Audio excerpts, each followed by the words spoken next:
Hi, it's Katrina. Faberge Eggs. In 2015, a man desperately in need of money purchased a bunch of metal objects, hoping to be able to sell them for a quick profit. In the pile was an egg that he thought could possibly sell for $500. When he looked up the item online, he was shocked to see a picture of his egg there in an article in Britain's Daily Telegraph newspaper, describing a frantic search for the object, the third imperial Easter egg made by Faberge for the Russian royal family, and estimated to be worth £20 million, or $33 million. Faberge expert Kieran McCarthy was shocked when the man, who wishes to remain anonymous, showed up at his jewelry shop with images of the Holy Grail work of art. The Romanovs began their extravagant royal Easter egg tradition when Tsar Alexander III hired Peter Carl Faberge, master goldsmith in 1885, to make a special present for his wife. Empress Maria Feodorovna was a former Danish princess, and her husband wanted to make something creative. It started with the hen egg, a magical gift that looked deceptively plain, but inside were a few surprises. When you opened the egg, it revealed a golden yolk, and inside the yolk was a golden hen on golden straw.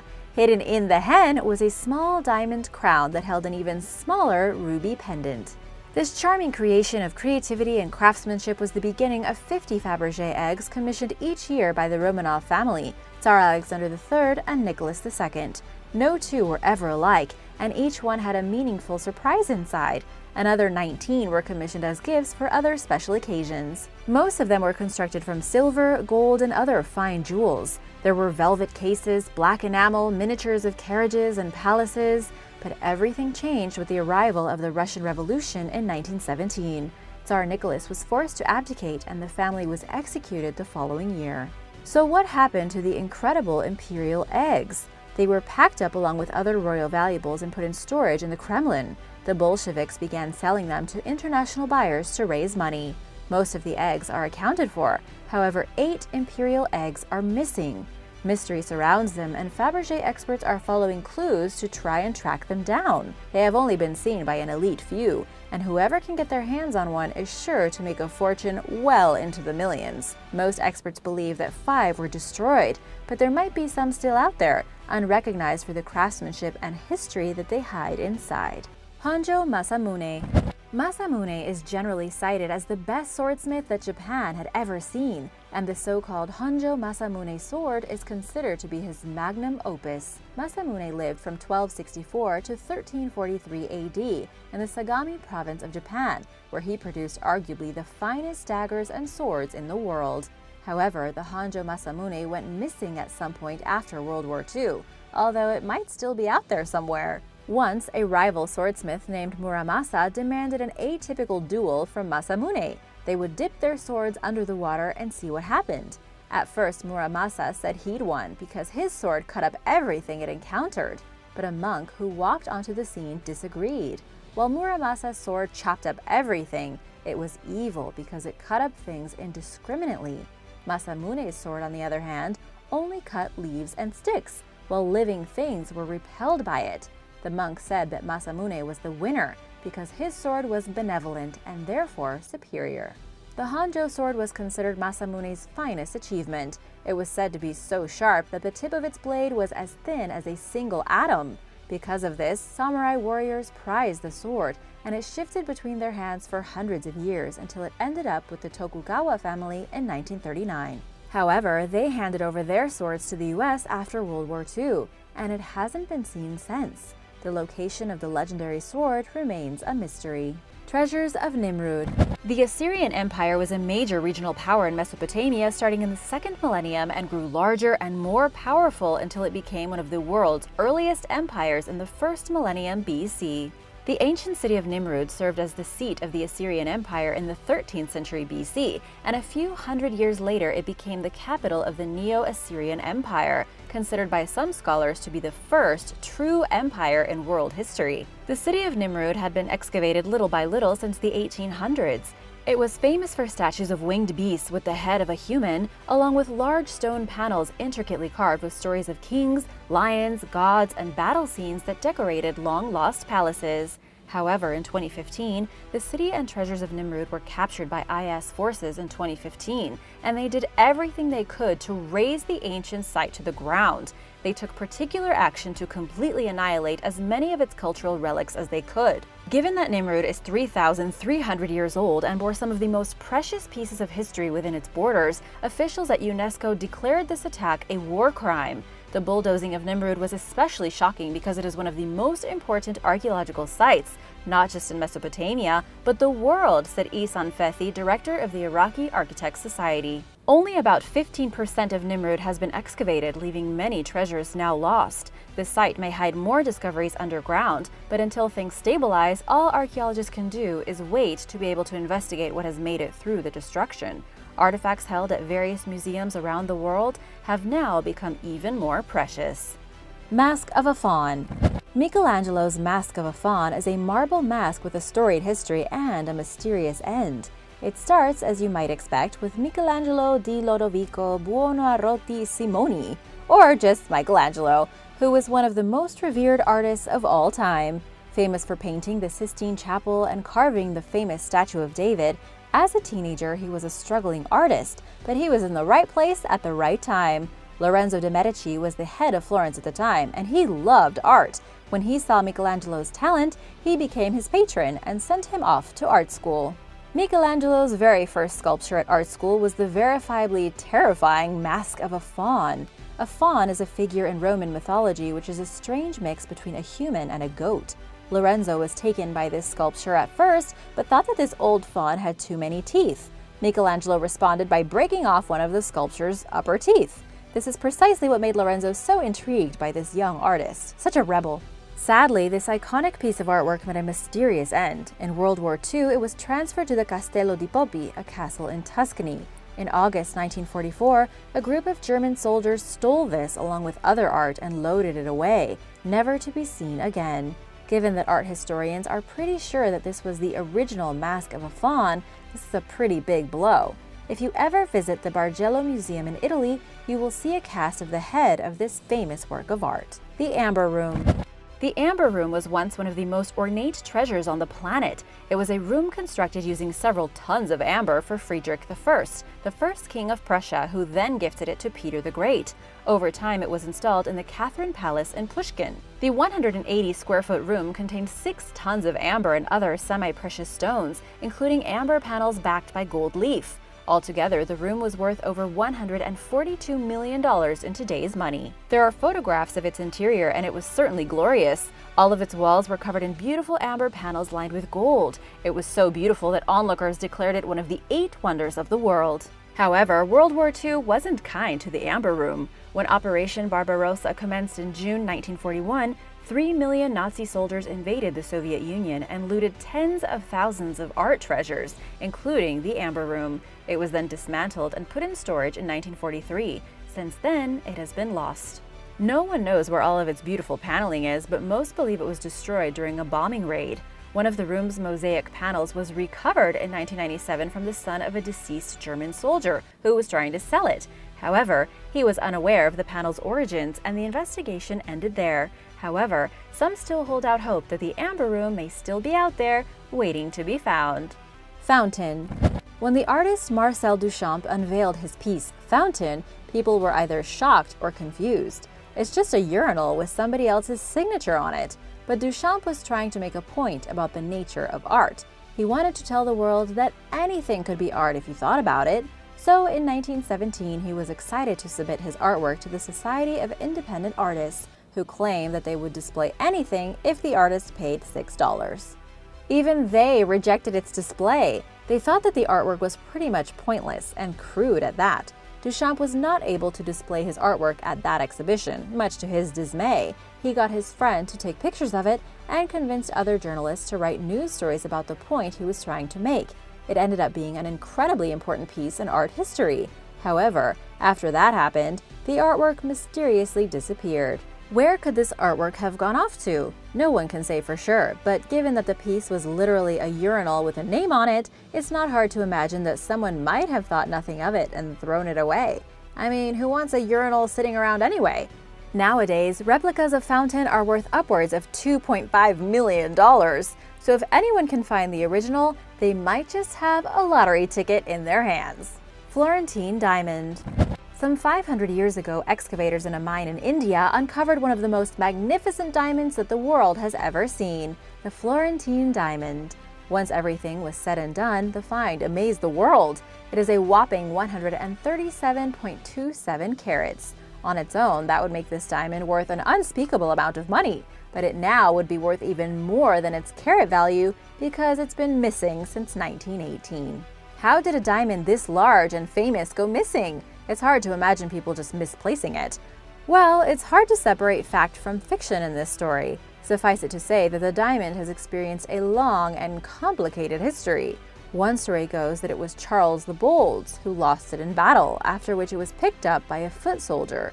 But it's exchanged hands from kings to laymen and more. Some say that Pope Julius II even had it at one point. It was in the possession of Charles I, the last emperor of Austria. He fled with it to Switzerland after World War I. However, it was stolen in 1918 along with a bunch of other expensive jewelry, where it was then transported to South Africa. Some say that it was brought to the US and sold under a different name. But all of these stories are just that. Who knows? It may still be sitting on some battlefield waiting for someone to pick it up. The Ark of the Covenant. The Ark of the Covenant is arguably the most wanted and sought-after relic on the planet. The Ark of the Covenant is, according to legend, a gold-plated chest that purportedly contains the 10 Commandments, which were inscribed upon by Moses. Some scriptures say that it contained even more relics, like a rod that Moses' brother carried with him. The Ark is incredibly important to most of the major religions in the world. The story goes that the Ark was created after the Israelites left Egypt and were living in the Sinai Desert. It was a holy object for them, and it was always hidden from view. And it's been said that God spoke to Moses by talking in between the two cherubs on its face. A number of miraculous events have been attributed to its powers. It helped the Israelites in battle, and at one point it's said to have even stopped the River Jordan from flowing. When others stole it, they allegedly broke out with terrible diseases, forcing them to return it. However, when the Babylonians captured Jerusalem in 587 BC, the Ark never resurfaced. Some say that it was hidden deep inside of a cave by prophet Jeremiah, but others think that it's elsewhere. People claim it's hidden in Jerusalem, Ethiopia, New Guinea. The list could go on, but perhaps this is on purpose. The Book of Revelations writes that no one will ever see the Ark again until the end of the world. I guess we'll have to wait, and hopefully for a long, long time. Mystery Island. To the locals of Vanuatu, the small uninhabited island is called Inyug. To the rest of us, it is just known as Mystery Island. Most of the 0.6 square mile island's area is occupied by a grassy landing strip, which is used twice weekly as an airport for the nearby island of Anatium. According to locals, this seemingly uneventful island is haunted at night by their ancestors, and people are reluctant to go there after dark because bad things will happen. During the 19th century, the widespread fear of this supernatural made Mystery Island a safe place for Europeans, who believed the indigenous people of the adjacent mainland were violent cannibals, so they preferred to hang out here. The indigenous people were not, in fact, vicious cannibals. Research shows that they enjoyed a sophisticated and high-quality lifestyle before the Europeans came along. Unfortunately, however, their population was all but decimated by conquest and disease, and the only knowledge of their traditions was passed down verbally, as there are no written records of their history. Therefore, much of the past culture of the people of Vanuatu is just as much of a mystery as Mystery Island itself. The wildlife around Mystery Island is also in the process of still being discovered by scientists. Fun fact, Mystery Island was visited by Queen Elizabeth in 1974. While there, she enjoyed a private barbecue. Oddly, however, most locals do not remember the famed visit at all. Palmyra Atoll. Palmyra Atoll has a pretty nasty reputation as a haunted island. You wouldn't think it if you were flying overhead. It actually looks like a classic island paradise in the middle of the Pacific Ocean. But for the past 200 years, a great many ships have crashed around its coastline. Technically, no one lives there, although there are a few people from the Nature Conservancy who are there a lot of the time. The island itself is the result of a large coral reef. However, because of this, it's led to a ton of shipwrecks over the years. It's rumored that one of them contained a large amount of treasure that no one has found to this day. Even worse, many people think that the island is haunted by the ghosts of those whose ships crashed onto its shores. So even if you might want to find buried treasure, it might be best to stay away. The US used to run a military airstrip off of the atoll around World War II, but it's not too attractive these days. It's only occasionally used for official purposes. In 1974, there was also a murder committed on the island, maybe even a double murder. This crime eventually became the subject of And the Sea Will Tell, a true crime book and a mini-series. It's safe to say that this island is hiding a lot of secrets. Battleship Island. During the 1950s, Gunkanjima, or Battleship Island, was the most densely populated place on the planet. However, that ended up being a pretty big problem. Battleship Island is aptly named because from the outside, it definitely looks like a battleship. It's a tiny concrete island off the shore of Nagasaki, and it is wrapped in concrete and jammed full of buildings. Officially, it was known as Hashima Island, but it has been totally abandoned ever since 1974. What happened on Battleship Island? The island was originally renovated by Mitsubishi to exploit the large coal mine beneath it. For a while, it was a successful mining town, and the coal operation on the island was able to deliver around 400,000 tons of coal to Japan every year by 1941. However, the working conditions were abysmal. The mine was underneath the seabed, which presented its own set of difficulties, and most of the workers were actually Korean prisoners forced into mining by the Japanese government, and forced laborers. There was much debate as to what actually went on here and its place in Japanese history, since many people died at this site. The buildings were gigantic, with some of the concrete towers extending 10 stories high. There were even playgrounds and schools and so on. It was only about 16 acres large, but in the 1950s, its population was nearly 6,000. Once the coal supply had been depleted, everyone departed, leaving the concrete jungle to the sea's elements. It's a strange human monument smack dab in the middle of nowhere. In 2015, it was declared a UNESCO World Heritage Historical Site, but the majority of the island remains off-limits to visitors. Land of No Return Island. Many people around the Barsa Kelmes Island think that it might be a doorway to another realm. It's literally embedded into the name itself. Barsa Kelmes is Kazakh for the place of no return. With a name like that, it's gotta have a creepy history behind it. It's the biggest island inside of the Aral Sea, which is bordered by Kazakhstan and Uzbekistan. People from Kazakhstan have constructed entire narratives around the nature of the island. These stories depict whole families disappearing from the island at once without any indication of where they went.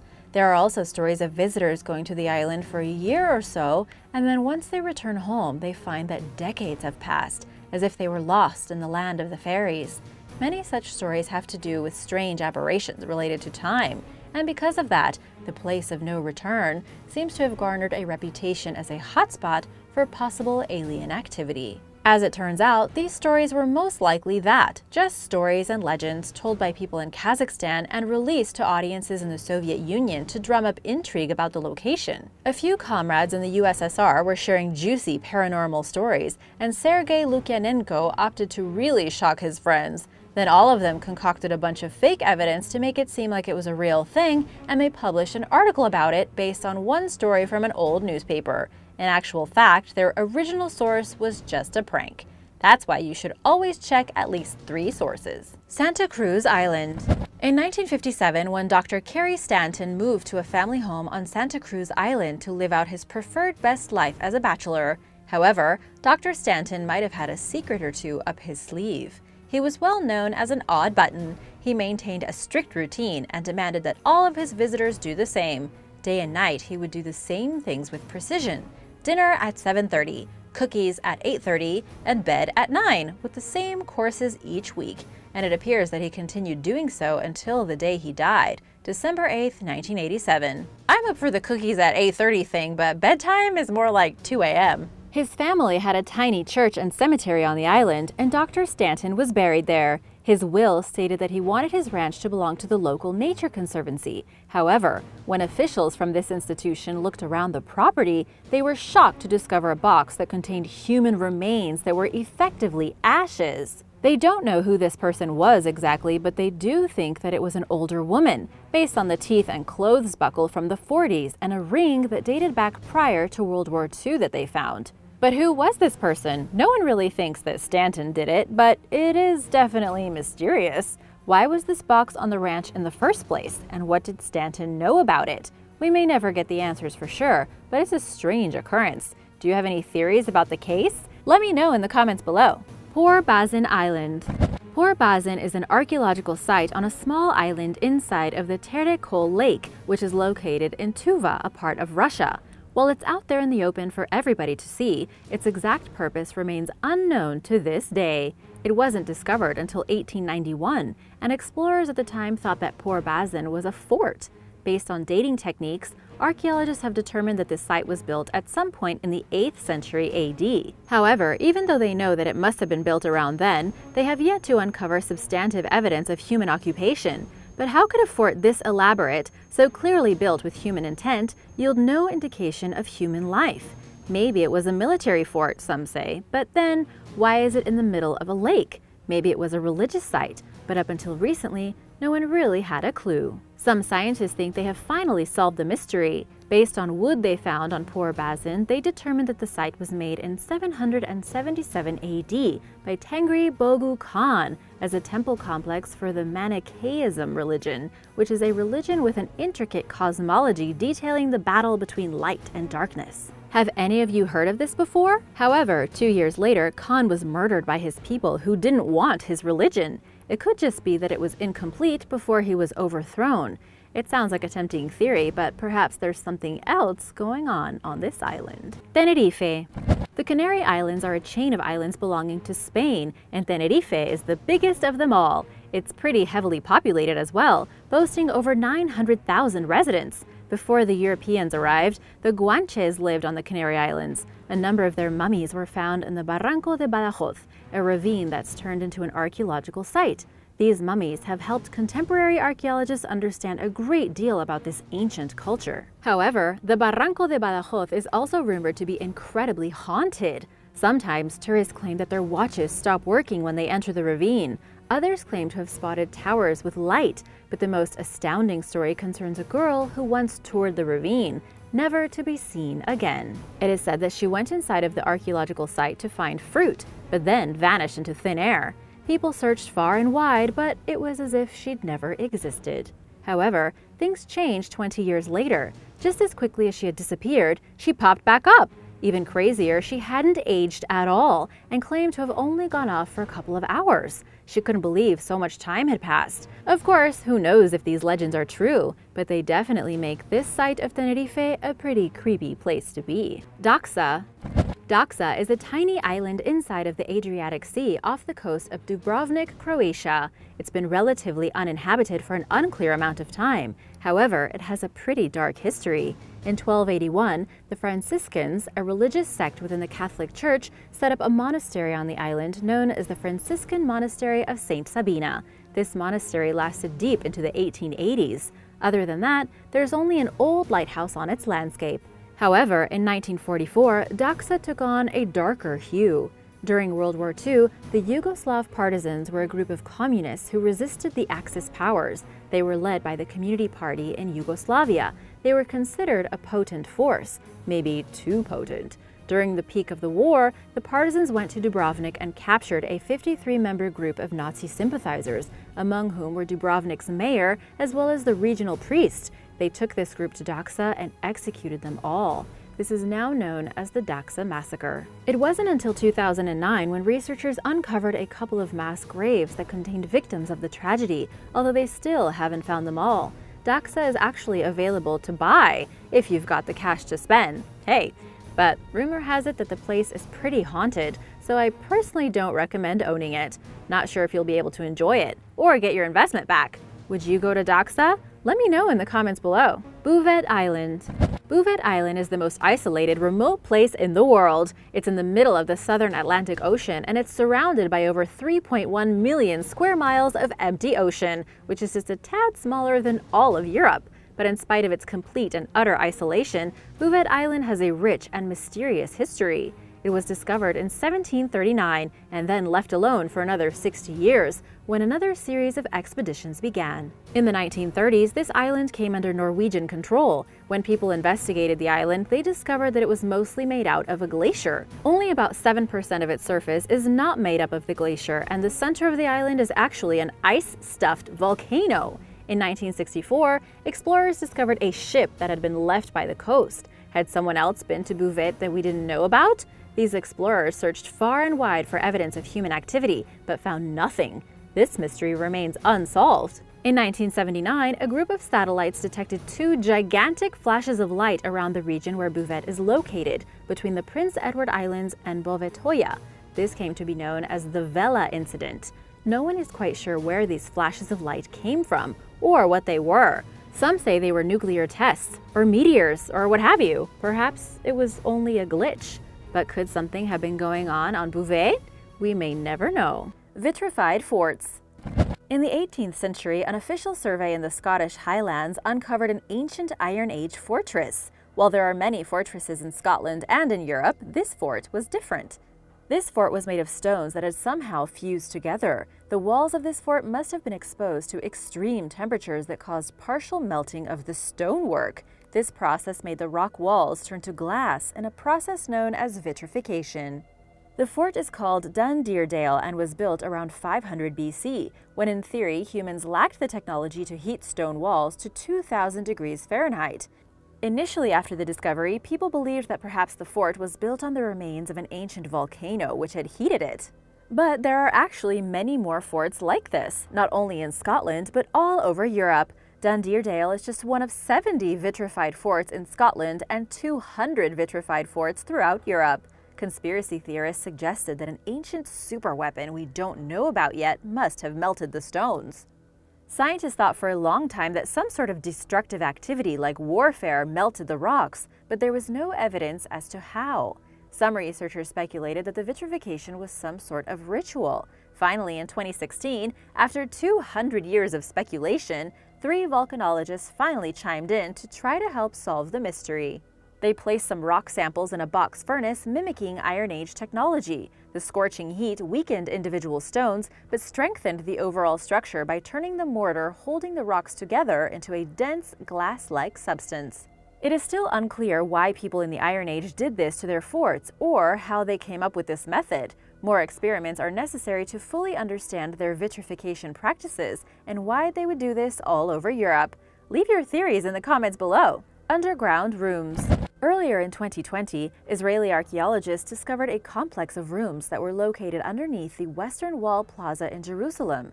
These rooms were literally carved into the bedrock under the plaza. What's more, archaeologists have no idea what these rooms might have been used for, but their placement is certainly evocative.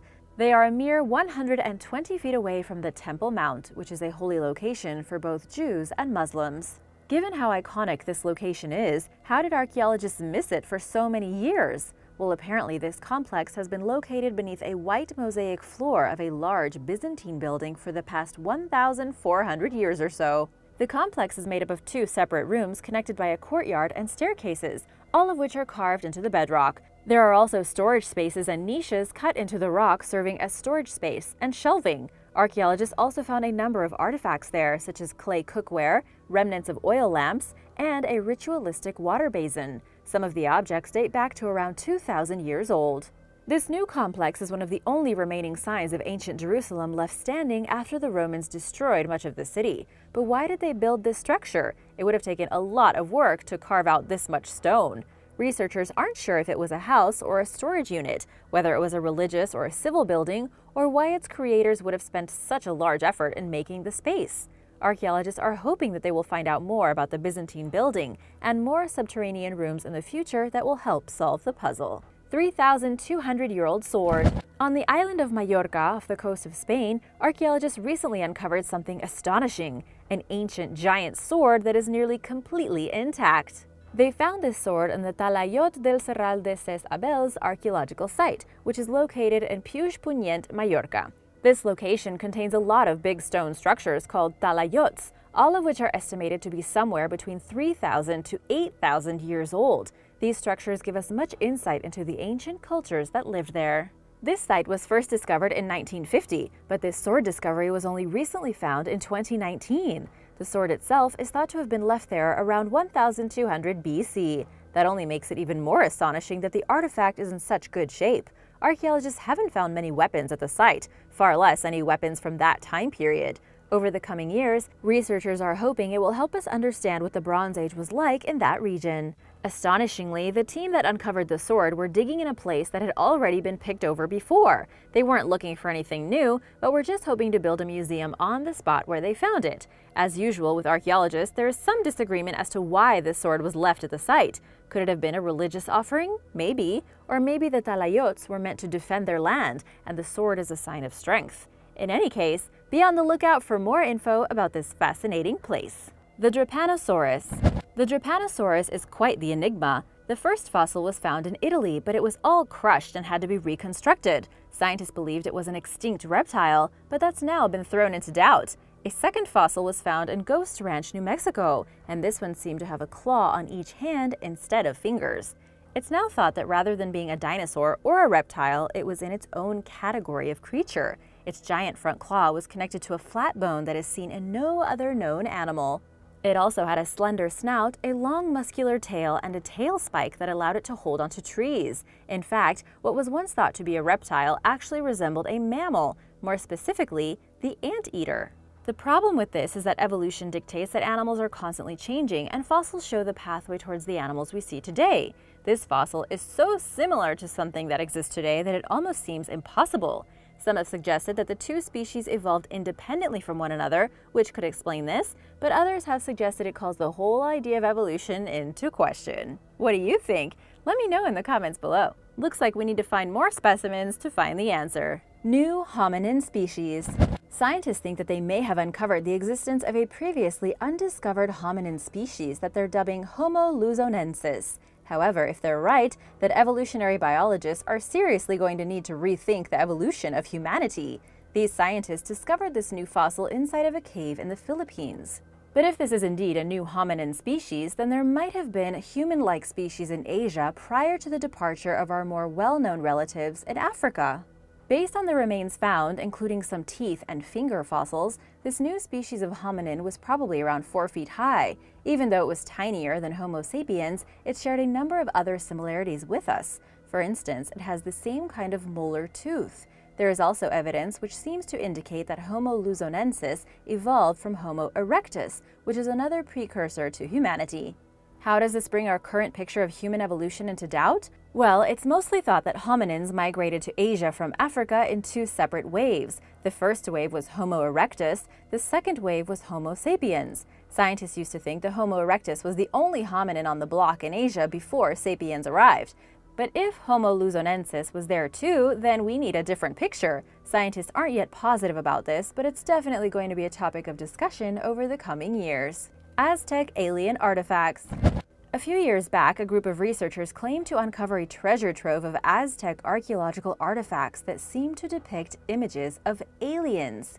The Aztec culture has lent itself to many impressive archaeological finds over the years. We've uncovered some of their tombs, their temples, and their death whistles, among many other things. But if these new artifacts are legitimate, then it is not only interesting from an archaeological standpoint, but from an extraterrestrial one as well. There were supposedly around 400 artifacts uncovered. They haven't been dated, but sources say that the shine they display is emblematic of a way that the Aztecs sealed their rocks. But more impressive than their constitution are the figures that they depict. Many of these stones seem to display the images of flying saucers and angelic, alien-like figures that the human figures are apparently worshipping. Some of these artifacts are literally in the shape of the classic UFO, and one of them even has a tiny alien-like figure in its center. There are also stone helmets that are in the shape of alien heads. Now, these recent artifacts do not appear to have been verified by any archaeological authority, but they haven't conclusively said that they aren't real either. Hopefully, in the coming years, we can find out further information about the circumstances of this discovery and where the objects came from. Aseburg Ship. A humble Norwegian farmer came upon a remarkable archaeological find completely by accident in 1903. He discovered a totally intact Viking ship, which also housed human remains and a huge amount of treasure. Over the years, this ship became referred to as the Aseburg Ship. While it isn't the largest ship, it's around 65 feet long, but it is crazy that an artifact this immense wasn't discovered for so long, and even then, wholly by accident. The treasure inside of the ship was also remarkable in its own right. For one thing, it contained the now famous Buddha bucket artifact, which has caused controversy in the archaeological community. The existence of this Buddha figurine suggests that the Vikings had interactions with Asian communities at the time, which would mean that their reign was far wider than we might have previously imagined.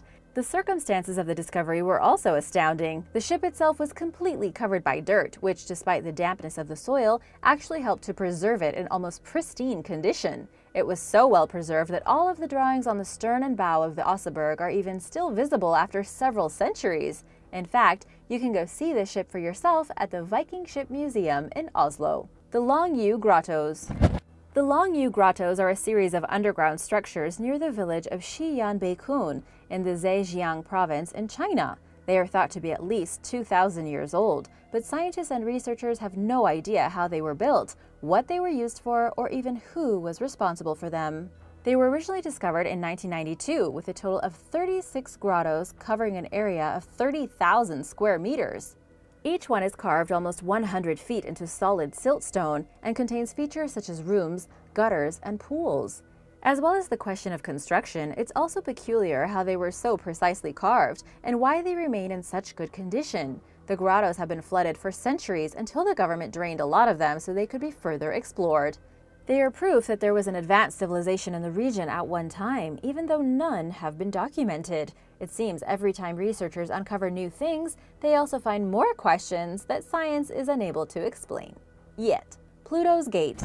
Plutos Gate has been referred to as the Gate to Hell, and for good reason. The gate itself, located in Denizli Merkez, Turkey, still emits a plume of toxic gas. To this day, if animals get too close, they meet a tragic fate. Its purpose is altogether mysterious. Why is this air so toxic, and what was it used for? Well, as it turns out, the air is almost 53% CO2, and we also know that this site was once used in a ritualistic way to pay respects to the gods of whatever is down below.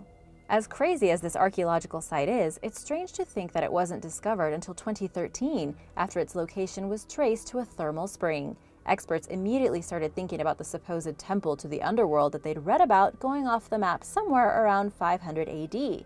And strangely enough, Plutos Gate seemed to match this description to a T. Poets of the time had written about a strange place where anything that entered died inside. Plutos Gate was run by shaman-like figures who inhaled so much of the gas that they were apparently immune to it. They were probably constantly tripping. At that time, you could buy tiny animals and throw them into the gate, only to see them die and petrify inside. Sometimes these priests would bring bulls inside and then pull back their corpses. Since their noses were closer to the ground, the bulls would die, whereas the shamans would survive. Andrew. Only 4 Category 5 hurricanes have made landfall in the U.S. Hurricanes are measured on the Saffir-Simpson hurricane wind scale, which runs from Category 1 up to Category 5. Currently, it only measures the wind speeds produced by a hurricane, but won't necessarily tell you about tornadoes or flooding or other extremely damaging things that come along with it. One of them, Hurricane Andrew, battered the South Florida coast on August 24, 1992, the day after it swept through parts of the Bahamas. Nicknamed the Big One, Andrew approached the southern Miami-Dade County coast during the night, with wind gusts measuring up to 177 miles per hour before instruments failed. Category 5 means that catastrophic damage will occur. Buildings will collapse, debris will fly all around, windows will get blown out, and power poles will be ruined. Residents waiting out the storm took cover in bathrooms and closets, watching and listening in horror as their roofs were ripped off, objects slammed against their homes with brutal force, and water crept inside. The hurricane flattened entire communities, ripping trees from the ground and tossing boats, mobile homes, and vehicles around with ease. Altogether, 100,000 homes in South Florida were damaged, and 25,000 were completely destroyed.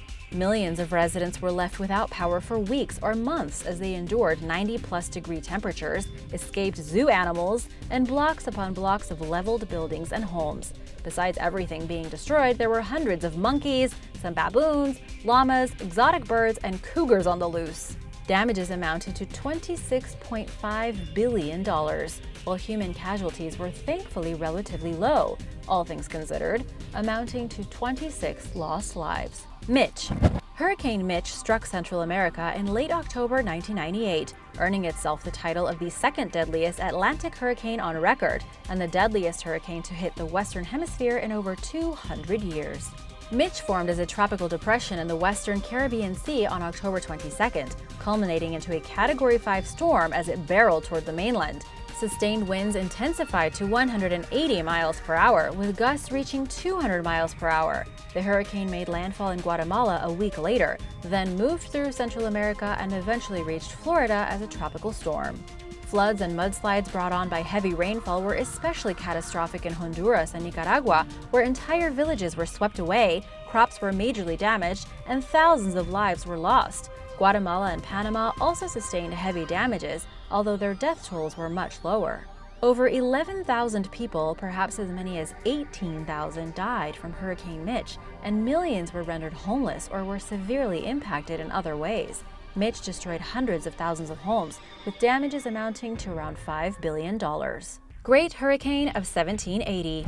Back in October 1780, before the World Meteorological Association began naming hurricanes, or even existed for that matter, a powerful storm that came to be known as the Great Hurricane of 1780 tore through the Caribbean like a battering ram, ultimately claiming 20,000 lives.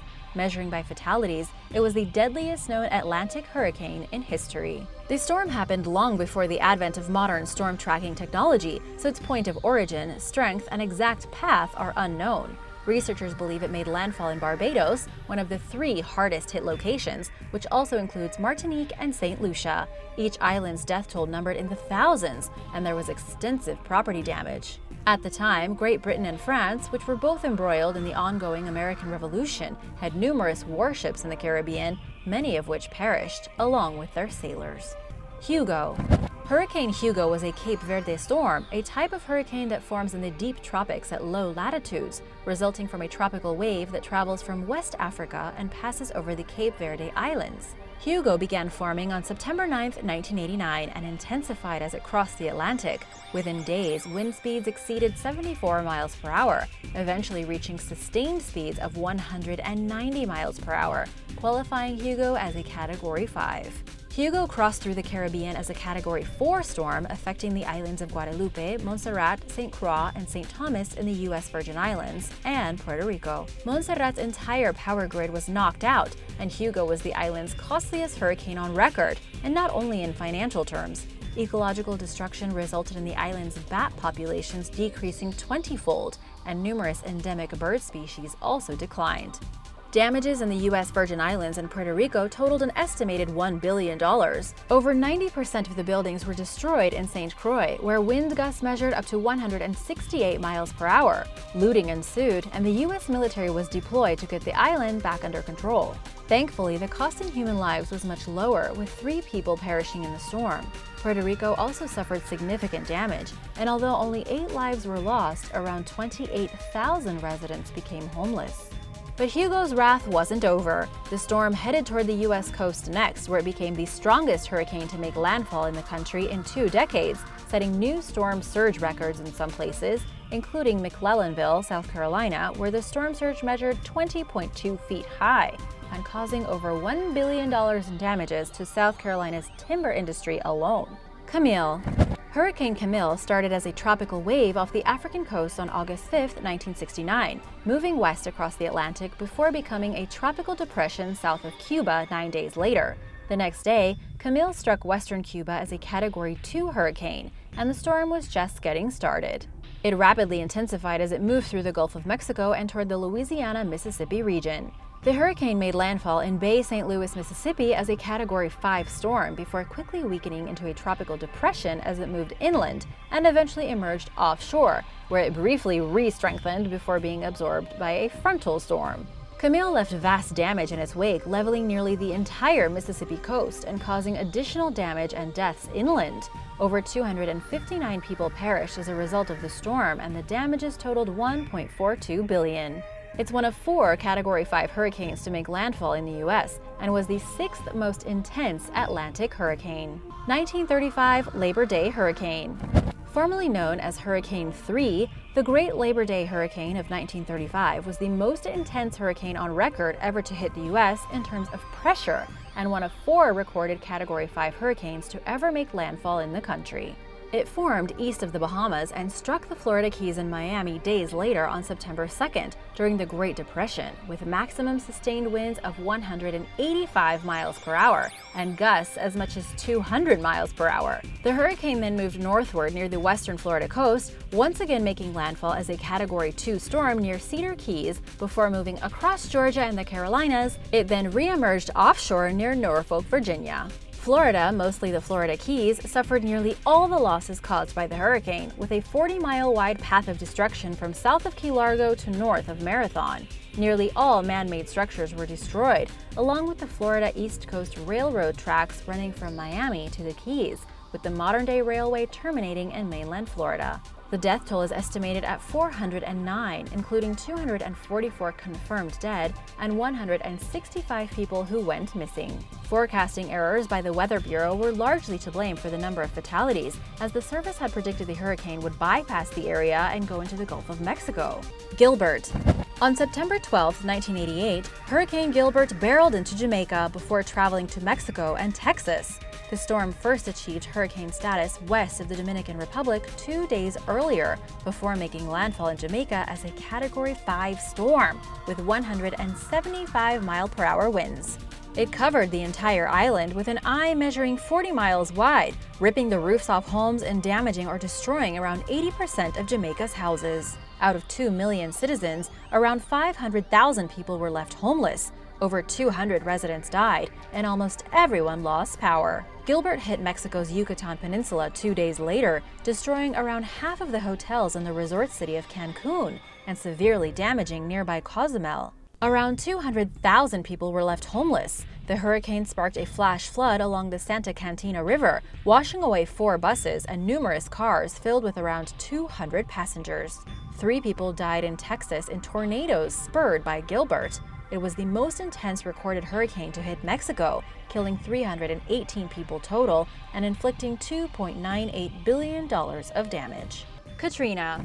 I feel bad just talking about this one. Luckily, I was named before this happened, and I was studying abroad that year. Hurricane Katrina was the costliest, most destructive, and one of the deadliest hurricanes ever to hit U.S. soil. It laid siege to the Gulf Coast, particularly the city of New Orleans, Louisiana, in late August 2005. It formed as a tropical depression roughly 200 miles southeast of the Bahamas and made its first landfall on the Florida coast as a Category 1 storm, killing 2 people. After passing through Florida, Katrina weakened and was reclassified as a tropical storm, but it regained strength and grew over the Gulf of Mexico, becoming a Category 5 storm with 175 mile-per-hour winds. It made landfall along the Mississippi-Louisiana border as a Category 4 storm with sustained winds of 120 miles per hour, devastating the cities of Biloxi and Gulfport, Mississippi, and flooding around 80% of New Orleans and nearby parishes. The hurricane's storm surge overwhelmed the city's levee system that held back the waters of nearby Lake Pontchartrain and Lake Borgne, spewing forth an influx of water that devastated the below-sea-level city. The hurricane and subsequent flooding killed an estimated 1,833 people and left millions homeless. Damages totaled somewhere between 108 and 160 billion, according to NOAA. Critics blamed the losses largely on the mismanagement of the disaster and its aftermath, including slow local, state, and federal responses. Many residents did not follow evacuation orders, further straining the limited available resources. New Orleans metro area population dropped from 1.386 million in 2005 to 1.04 million in 2006, according to Live Science, restoring to 1.252 million by 2014. Business establishments and housing also fell as a result of the hurricane, and as of 2019 had not yet returned to pre-Katrina numbers. All these years later, New Orleans is still a work in progress. Galveston Hurricane. The Great Galveston Hurricane of 1900 is considered the deadliest natural disaster in U.S. history. A Category 4 hurricane descended on the island city of Galveston, Texas on September 8th of that year, with estimated wind speeds exceeding 135 miles per hour. Over 3,600 buildings were destroyed, and fatalities numbering somewhere between 6,000 and 12,000. The U.S. Weather Bureau mistakenly predicted that the hurricane would travel over Florida and toward New England, despite scientists in Cuba being aware that it would likely travel toward the Gulf of Mexico. Hurricane technology wasn't very advanced at the time, but it was improving, and the Cuban scientists had warned the Weather Bureau about the impending storm. But a hurricane warning could not be issued without approval through Washington, which this report did not have. Days before the tragic disaster, Isaac Klein, the Weather Bureau's chief observer in Galveston, began to suspect that the report about the hurricane traveling up Florida and to New England was woefully flawed. Klein tried to warn Galveston residents, but it was too late, and the needless tragedy served as a sobering wake-up call about the importance of communicating with clarity and prioritizing human safety over politics. Maria. In September 2017, a Category 5 hurricane named Maria battered the Caribbean islands of Dominica, St. Croix, and Puerto Rico. For all three, it was the worst disaster in recorded history. Maria was also the deadliest storm of the 2017 hurricane season, which also saw mass devastation at the hands of Hurricanes Harvey and Irma. Dominica experienced a communication blackout, and nearly all its infrastructure and vegetation were eradicated. Hurricane Maria reached its peak in the eastern Caribbean with maximum sustained winds of 175 miles per hour before making landfall in Puerto Rico as a Category 4 storm. The island's population suffered massively due to flooding, a lack of resources, slow relief responses, and the worst electrical blackout in U.S. history, leaving thousands of homes and businesses without power. Altogether, around 3,059 people lost their lives at the hands of Hurricane Maria. New research shows that Maria was one of the deadliest storms in U.S. history after the death toll was confirmed at more than 70 times the original count. Okeechobee Hurricane. Also known as the San Felipe II hurricane, the Okeechobee Hurricane of 1928 was the second deadliest recorded hurricane in the U.S. It first hit Guadalupe, killing an estimated 1,200 people, before proceeding on toward Martinique, Montserrat, and Nevis, all which sustained damages, although far less severe than the effects endured in Guadalupe. Next, the hurricane arrived in Puerto Rico, where it became the only recorded Category 5 storm to make landfall on the island, peaking with sustained winds of 160 miles per hour. Hundreds of thousands of homes were destroyed, and around 24,728 were destroyed completely, with over 500,000 people ending up homeless. An estimated 312 people died, and damages totaled around $50 million, or $744 million in modern money. The hurricane then crossed through the Bahamas, where it killed 18 people, then headed to Florida, where it made landfall with sustained winds of 145 miles per hour. An estimated 2,500 people were killed in the mainland U.S., with most fatalities occurring in Florida, particularly Lake Okeechobee, where rainwater filled the lake to the brim and crumbled the dikes, causing water to pour out from the lake's southern edge and flood onto nearby farmland, sweeping away homes and their inhabitants. I hope none of you ever have to experience a hurricane like this. Thanks for watching, stay safe everyone, and be sure to share any tips you have for getting through a hurricane in the comments below. Remember to subscribe, and I'll see you in the next video. Bye!